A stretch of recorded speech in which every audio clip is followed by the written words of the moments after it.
Everyone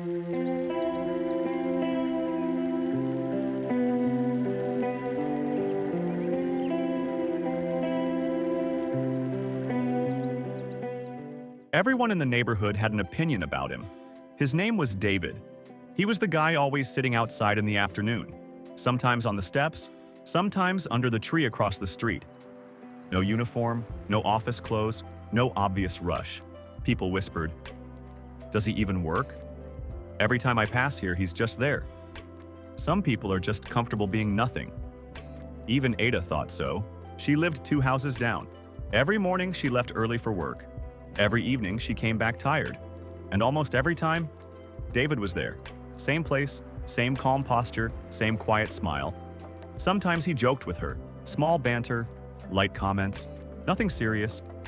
Ada laughed politely, then walked past. To her, David was harmless, funny, a little aloof, the kind of guy who didn't seem to have much going on. Lazy, she thought. What she didn't know was that David liked her. Not loudly, not desperately, just quietly. He noticed the way she rushed every morning, the tired look in her eyes in the evenings, the way she smiled without really resting. But every time he joked, she brushed him off.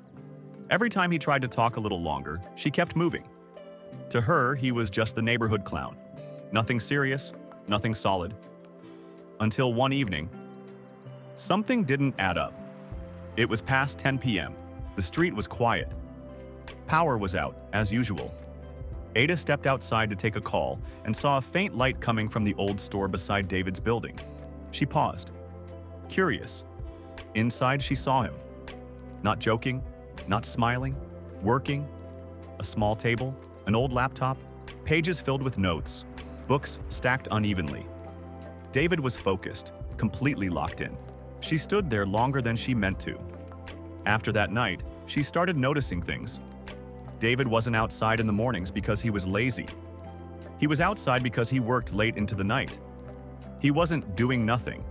He was recovering, thinking, planning, building something quietly. Weeks passed. One afternoon, a car stopped in front of his place. 2 people stepped out. They shook his hand. They smiled.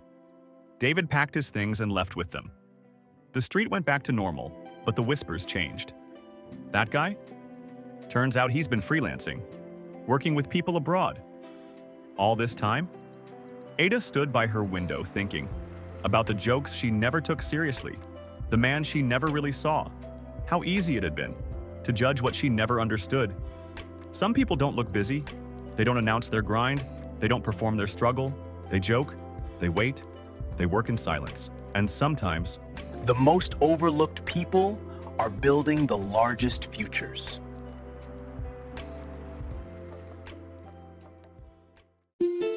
That's it for now. Want to see what happens next? Subscribe!